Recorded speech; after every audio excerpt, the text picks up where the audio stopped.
हम अच्छा सत्संग संग क्यों करते हैं? कि हमारे अंदर जो है अच्छाइयाँ समायोजित हों। क्यों माता पिता अपने बच्चों को ये शिक्षा देते हैं कि भाई अच्छा संग करो, बुरे लोगों का संग मत करो? क्योंकि बुरे लोगों का संग करोगे तो क्या होगा?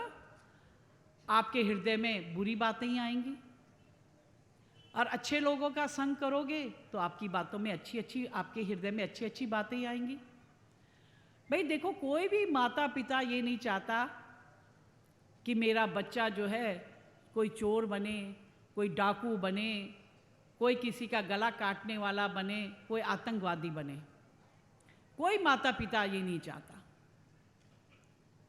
हर माता पिता की यही इच्छा होती है कि मेरी संतान भी एक अच्छा भक्त बने, एक अच्छे समाज का नागरिक बने, जो अच्छे समाज को अच्छा करने में अपना सहयोग प्रदान करे। लेकिन फिर क्यों कुछ बच्चे जो है गलत रास्ता क्यों अख्तियार कर लेते हैं? क्यों छोटी सी उम्र में वो गलत रास्ते की ओर चलने लगते हैं? क्यों दूसरे का वो जो है चोरियां करते हैं, जेब काटेंगे, कोई किसी का गला काटेगा, क्यों करते हैं? और कोई अच्छे लोग हैं जो देशभक्त निकलते हैं, जो देश की सेवा के लिए अपना जीवन भी उत्सर्ग कर देते हैं। तो इसका कारण यही है कि जिन बच्चों को बचपन से ही अगर सच शिक्षा मिलती है, अच्छी शिक्षा मिलती है, अच्छा संग मिलता है, तो बच्चे देश के अच्छे नागरिक बनते हैं। और जिन बच्चों को अच्छा संग नहीं मिला, अच्छी शिक्षा नहीं मिली, तो बच्चे जो है गलत रास्ते पे चलने लगते हैं और गलत रास्ते को अख्तियार कर लेते हैं। क्योंकि गलत रास्ते में चलने में बच्चे को जो है चमक दमक दिखाई देती है, आकर्षण दिखाई देता है, और उन आकर्षणों से वो आकर्षित हो जाता है। थोड़े समय के लिए वो उसको अच्छी लगेंगी, लेकिन लॉन्ग रन में जाने पे वही जो बातें हैं वही उसके जीवन को बर्बाद कर देती हैं। और सत्य के रास्ते पे जो जीव चलता है, ये बात सत्य है कि भाई सत्य के मार्ग पे चलोगे तो आपके जीवन में कठिनाइयाँ भी आएंगी, मुश्किलें भी आएंगी, मुसीबतें भी आएंगी। लेकिन वो कठिनाइयाँ, वो मुसीबतें, वो विपत्तियाँ जो है कुछ समय के बाद आपकी समाप्त हो जाएगी, और आपका जीवन जो अंत समय जो है, आपका जीवन जो है वो अच्छा सुखमय होगा। क्योंकि जिस व्यक्ति ने गलत रास्ते पे चल के गलत धन अख्तियार कर लिया, लेकिन अंत में क्या होगा? एक ना एक दिन तो पकड़ा ही जाएगा ना पुलिस के हाथों। ऐसा तो नहीं है एक दिन चोरी से बच जाएगा, 2 दिन बच जाएगा, 3 दिन बचेगा, लेकिन किसी ना किसी दिन तो पकड़ा जाता है। फिर जब वो पकड़ा जाता है तो क्या होगी? जेल होगी। ज़्यादा बड़ा अगर गलत काम किया तो फांसी की सज़ा होगी। तो यही है, अंत तो उसका बुरा होता है। लेकिन आपने अगर अच्छे रास्ते पे चल रहे हैं, भले ही कुछ मुसीबतें आएंगी, कठिनाइयाँ आएंगी, लेकिन वो कठिनाइयों को आदमी पार करके अंतिम समय उसका जो है अच्छा निकलता है। तो इसलिए जो है हमें सत्य के रास्ते पे ही चलना है, जिसके लिए महाराज जी हमें यही शिक्षा देते हैं कि भाई सत्य के मार्ग में चलो, धर्म के मार्ग में चलो, नीति के मार्ग में चलो, कल्याण के मार्ग में चलो। हमेशा यही शिक्षा देते हैं, और हमको ये चाहिए कि हम उनकी शिक्षा को जो है केवल कानों से श्रवण ही नहीं करें, बल्कि उसके अपने हृदय में उसको आत्मसात भी करें और अपने जीवन में उसको अपनाएं भी। अगर महाराज जी कह रहे हैं सत्य के मार्ग में चलो, तो हमें सत्य के मार्ग में ही चलना है, हमें असत्य के मार्ग में नहीं चलना। महाराज जी कहते हैं कि हमें धर्म के मार्ग में चलना है, तो हम धर्म के मार्ग में चले, अधर्म के मार्ग में नहीं चले। महाराज जी कहते हैं नीति के मार्ग में चलो, तो हमें नीति के मार्ग में चलना, नीति के मार्ग में नहीं चलना। महाराज जी कहते हैं कि कल्याण के रास्ते पे चलो, तो हम कल्याण के रास्ते पे चलेंगे, कल्याण के रास्ते पे हम नहीं चलेंगे। और जो जीव सही अर्थों में अपने गुरु महाराज की बातों को अमल करता है, उनके बताए हुए रास्ते पे चलता है, वो अपने श्लोक को भी तारता है और परलोक को भी तारता है।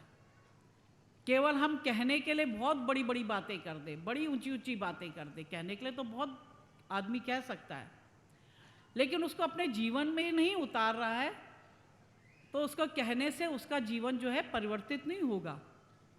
उसके जीवन का मकसद पूर्ण नहीं होगा। जीवन का मकसद तब पूर्ण होगा जब हम जो बातें हम कह रहे हैं उसको अपने जीवन में भी चरितार्थ करें, उसको भी अपने जीवन में अपनाएं। यही कारण है कि जब गुरु द्रोणाचार्य अपने शिष्यों को शिक्षा दे रहे थे तो एक दिन उन्होंने कौरव और पांडवों से कहा कि मैं तुम्हें एक पाठ देता हूँ कि क्रोध मत करो, ये तुम कल सीख के आना। अगले दिन कौरव थे, 100 कौरव थे, 5 पांडव थे, सब आ गए। सब ने, कौरवों ने भी कहा, पांडवों के 4 पांडव भाइयों ने भी कह दिया कि हाँ गुरुजी, हमें तो पाठ याद हो गया। आपने कहा था क्रोध मत करो, हमने कहा क्रोध मत करो, हमने पाठ याद कर लिया। लेकिन उसमें जो बड़े भाई थे युधिष्ठिर जी, वो कहते नहीं गुरुजी, मुझे अभी आपने जो पाठ याद करने के लिए कहा था क्रोध मत करो, मुझे अभी वो पाठ याद नहीं हुआ है। तो गुरु द्रोणाचार्य कहते कोई बात नहीं युधिष्ठिर, कल आना, कल पाठ याद करके आना। अगले दिन फिर युधिष्ठिर जी आते, गुरु द्रोणाचार्य कहते कि युधिष्ठिर तुमने पाठ याद किया? तो युधिष्ठिर कहते गुरुजी, मुझे आज भी पाठ याद नहीं हुआ। ऐसे करके 3-4 दिन हो जाते हैं। जब 5वां दिन आता है फिर गुरुजी कहते युधिष्ठिर तुम्हें पाठ याद हुआ? तो युधिष्ठिर कहता है नहीं गुरुजी, मुझे अभी भी पाठ याद नहीं हुआ। अब 5 दिन तक भी गुरुजी कहते हैं कि इसको एक छोटा सा पाठ याद नहीं आ रहा है कि क्रोध मत करो, इतना भी ये याद नहीं कर पा रहा। उन्हें भी गुस्सा आ जाता है और वो अपनी छड़ी उठाते, बेत उठाते और बेत से युधिष्ठिर महाराज जी बेत से पिटाई करने लगते हैं। जब वो पिटाई कर लेते हैं तो युधिष्ठिर कहते गुरुजी मुझे पाठ याद हो गया। तो गुरु द्रोणाचार्य कहते हैं कि अभी तो तुमने जब तक बेत नहीं पड़ी थी तुम कह रहे थे मुझे पाठ याद नहीं है, और जब तुम्हें बेत पड़ गई है तो तब तुम कह रहे कि मुझे पाठ याद है। इतनी जल्दी तुम्हें कैसे याद हो गया?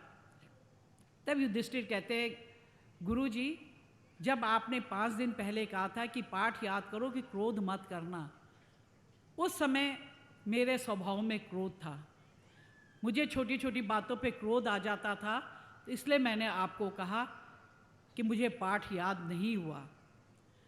लेकिन आज जब आपने मुझे बेत मारी और बेत मारने के बाद भी मेरे अंदर क्रोध का जो आवेग था वो नहीं उत्पन्न हुआ, तो मैंने आपसे गुरुजी कहा कि हाँ अब मुझे पाठ याद हो गया, क्योंकि मुझे बेत मारने के पश्चात भी क्रोध नहीं आया।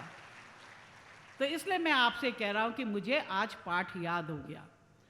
तो देखो, जो युधिष्ठिर जी ने जिस बात पे अमल किया, नहीं तो ये तो एक साधारण सी बात है, एक बच्चे को भी कह दोगे वो भी इतनी बात को याद कर लेगी कि क्रोध मत करो, वो भी कह देगा हाँ क्रोध मत करो।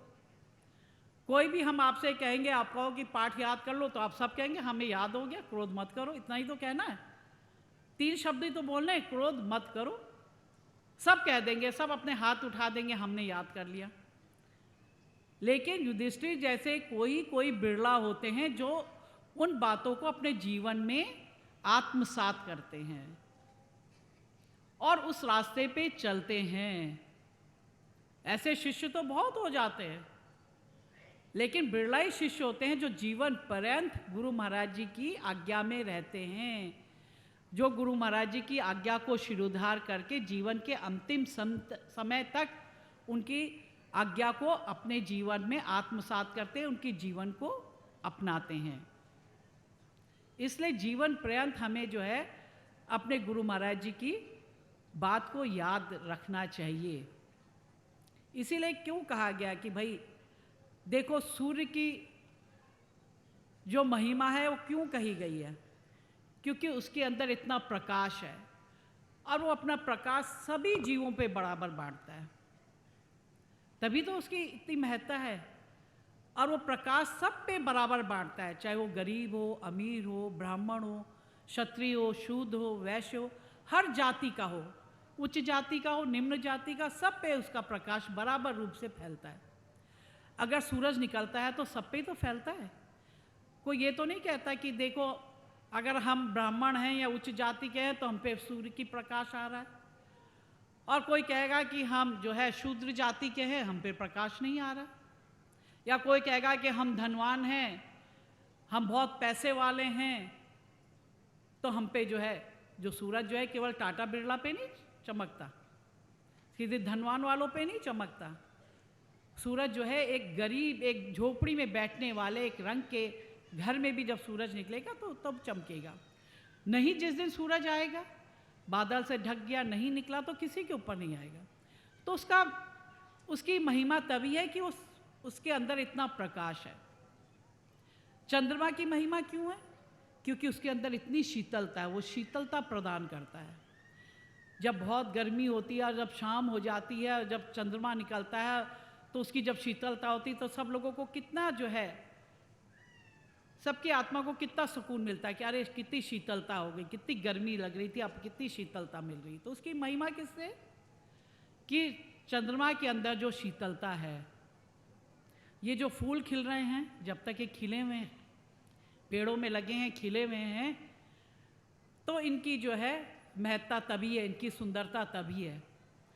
और अगर ये फूल को आप तोड़ लेंगे, 2-4 दिन तो पानी में रख के वो खिलेगा, लेकिन एक दिन जब वो मुरझा जाएगा। जो पेड़ जो है, पेड़ में जब फूल जब है, जब गुलाब का सीज़न होता है, जब पेड़ में खूब गुलाब लगते हैं तो गुलाब के पेड़ का कितनी सुंदरता लगती है। लेकिन जब गुलाब का सीज़न चला जाएगा तो वही, जब पेड़ों में गुलाब नहीं होंगे तो वही पेड़ जो है आपको सुंदर नहीं लगेगा। अब पूना तो स्पेशल गुलाब के लिए जाना जाता है। हम लोग बहुत साल पहले मॉरिशस में प्रोग्राम था, जो हम आश्रम में गए, तो हमने वहाँ पे जो हमारी प्रेमी लोग थे, उन्होंने जो गुलाबों से बहुत सुंदर आश्रमों के हर कमरे में बुके बना रखे थे, पूरे आश्रम को गुलाब से सजा रखा था। तो मैंने, जिस प्रेमी ने वो सजाया हुआ था, तो मैंने उससे कहा कि इतने सुंदर गुलाब हैं, ये मुझे इसकी नर्सरी में तुम ले जाना। तो उसने कहा हाँ माता जी, 1 घंटा दूर है, मैं ले जाऊंगी। एक दिन हाँ, मैं उसके साथ नर्सरी गई। जब नर्सरी में मैं घूम रही थी तो मैंने कहा ये आपके गुलाब इतने सुंदर सुंदर लगे हुए हैं, ये आप कहाँ से लाते हैं? तो वो हंसने लग गया, कहने लगा ये हम आपके देश भारत से ही लाते हैं। ये जो जितने गुलाब, आपकी गुलाबों की जो आप कलमें देख, किस्में देख रही हैं, कितने कितनी वैरायटी है इस गुलाब की, ये आपके ही देश से है। तो मैंने कहा हमारे देश में तो कौन सा शहर है, वो भी तो बताइए। तो उन्होंने कहा पूना से ये जो है आपके गुलाब यहाँ आते मॉरिशस में। तो तब हमें उस समय पता चला कि भाई पूना में भी जो है इतने सुंदर, यहाँ ये इतने सुंदर गुलाब होते हैं। तो उसके बाद जब मैं पूना आई थी तो मैं यहाँ की नर्सरियों में भी गई थी गुलाब को देखने के लिए। तो भैया ये जो है, जो गुलाब जो फूल होते हैं, तो जब वही पेड़ों में लगे रहे थे तब इनकी सुंदरता, चाहे गुलाब है, चाहे डेलिया है, चाहे सूरजमुखी है, चाहे कोई भी हो, गेंदा है, चाहे जो भी ऑर्किड है, जो भी है, ये जब तक पेड़ों में जब तक वो लगे हुए तब तक उसकी सुंदरता है। पेड़ों में से वो झड़ गए तो पेड़ों की सुंदरता नहीं है। इसी प्रकार से जो है पेड़ है, वृक्ष की सुंदरता कब है? जब उसमें लगे हुए फलों से है। आम का वृक्ष जब गर्मियों में फलों से, आम से लदा हुआ रहता है तो कितना सुंदर वृक्ष लगता है। आपके नागपुर में कितने जो है संतरे के लिए फेमस हैं। अगर पेड़ों में जो संतरे लगे रहते हैं, जब भरा रहता है तो कितने सुंदर लगते हैं। हर पेड़ की जो है सुंदरता उसमें लगे हुए फलों से होती है। इसी प्रकार से जो है एक नदी की सुंदरता उसमें बहते हुए, कलकल बहते हुए पानी से होती है। अगर नदी में पानी बह रहा है तो सब लोग नदी के किनारे जाएंगे, बैठेंगे, उसको निहारेंगे, उसकी सुंदरता को देखेंगे, उसका बखान करेंगे। लेकिन वही नदी गर्मियों में जब सूख जाती है तो कोई गर्मियों में उस नदी के समीप नहीं जाता, ना उसका कोई बखान करेगा, ना उसकी कोई प्रशंसा करेगा, क्योंकि अब नदी नहीं रह गई, वो तो सूख गई, एक नाला रह गया। तो इसी तरह से हर एक चीज़ की सुंदरता उसके गुणों से होती है। इसी प्रकार से एक सद्गुरु की जो महिमा होती है उसके सत शिष्यों के द्वारा ही होती है। अगर गुरु महाराज के शिष्य सद शिष्य हैं, शिष्य तो बहुत होते हैं, अनगिनत होते हैं, सैकड़ों की संख्या में शिष्य हो जाएगा, लेकिन सद शिष्य जो होते हैं वो कोई होते हैं। इसलिए सद शिष्य, हमें सद शिष्य बनना है, सच्चा शिष्य बनना है। सच्चा शिष्य कौन होता है? जो नित्य गुरु महाराज जी की आज्ञा में रह के अपने जीवन का निर्वाह करता है। अपने गुरु महाराज जी की जो आज्ञा होती है उस आज्ञा में अपने जीवन को पूरा उसमें खपा देता है, उसमें पूरा लगा देता है उस अपने जीवन को। ये नहीं, शिष्य वो नहीं है कि हमने तो ज्ञान प्राप्त कर लिया, लेकिन जीवन में थोड़े से कष्ट क्या आई, थोड़ी सी मुसीबत क्या आई, थोड़ी सी समस्या क्या आई, तो फौरन हमने रास्ता बदल दिया। आज देखते हैं हम समाज में कई लोग धन के पीछे, कई लोग पद के पीछे, कई लोग यश के पीछे अपने मार्ग से विचलित हो जाते हैं। तो वो सद्य शिष्य कहलाने योग्य नहीं है, वो सद्य शिष्य नहीं है। हम अपने गुरु महाराज के सच्चे शिष्य नहीं हैं। सच्चे शिष्य तभी हैं जब हम जीवन पर्यंत अपने गुरु महाराज की हम बातों को माने, उन्होंने जो हमें शिक्षा दी है उस शिक्षा का हम अनुकरण करें, अनुसरण करें, उस मार्ग में चलें, उस मार्ग को हम प्रशस्त करें। लेकिन नहीं, हम तो आज जो है अपने मन के गुलाम होते जा रहे हैं। हम गुरु के गुलाम नहीं होके हम मन के गुलाम होते जा रहे हैं। मन को आज ये अच्छा लग रहा है तो हम उसके पीछे भाग रहे हैं, कल हमारे मन को दूसरी चीज़ अच्छी लग रही है तो हम उसके पीछे भाग रहे हैं, कल हमारा मन कहीं और तीसरी जगह जा रहा है तो हम उधर भाग रहे हैं। हमने मन को तो वश में किया नहीं, और हम कहते हैं कि भाई हम तो जो है हम देवताओं को भी हम वश में कर लें, तो ये संभव नहीं है। ऐसे ही एक गुरु महाराज के पास एक आदमी आता और कहता है कि भाई गुरु महाराज, आप जो है मुझको ऐसी आप जो है विद्या दे दीजिए जिससे मैं सारे देवताओं को भी अपने वश में कर लूं। गुरु महाराज कहते हैं ठीक है, मैं तुम्हें वो विद्या दूंगा, लेकिन पहले ये बताओ कि तुम्हारा परिवार है, उस परिवार में तुम्हारी पत्नी है, तुम्हारी पत्नी तुम्हारे वश में है? वो कहता नहीं नहीं गुरु महाराज, वो पत्नी तो मेरे बिल्कुल वश में नहीं है, क्योंकि जो मैं कहता वो उल्टा करती है।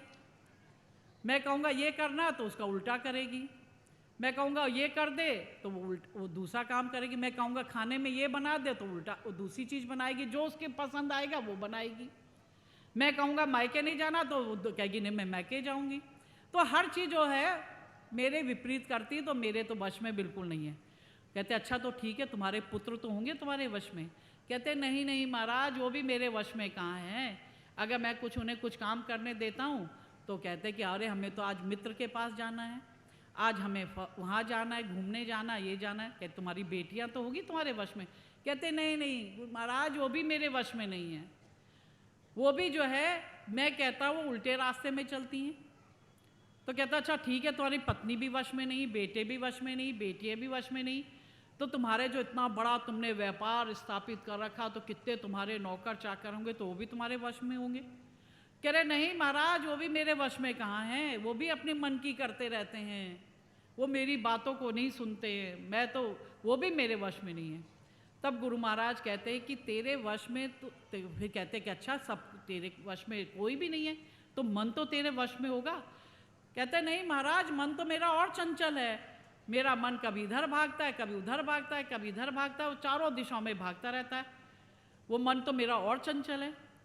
तब गुरु महाराज कहते हैं कि भाई जब तेरी पत्नी तेरे वश में नहीं, बेटा तेरे वश में नहीं, बेटी तेरे वश में नहीं, तेरे नौकर चाकर वश में नहीं, और तो और जो तेरा खुद का मन है वो तेरे वश में नहीं है, और तू चाहता है कि मैं तुझे ऐसी विद्या दे दूं जो सारे देवताओं को तू वश में कर ले, क्या कभी संभव है?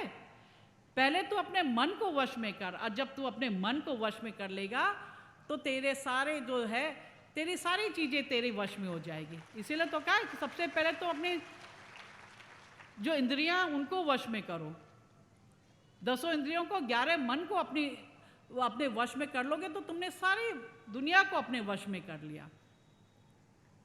तो इसलिए हमें भी चाहिए अपने मन को हम कंट्रोल में करें। तो मन को कंट्रोल कैसे करोगे? जब हम गुरु महाराज की आज्ञा में रहेंगे।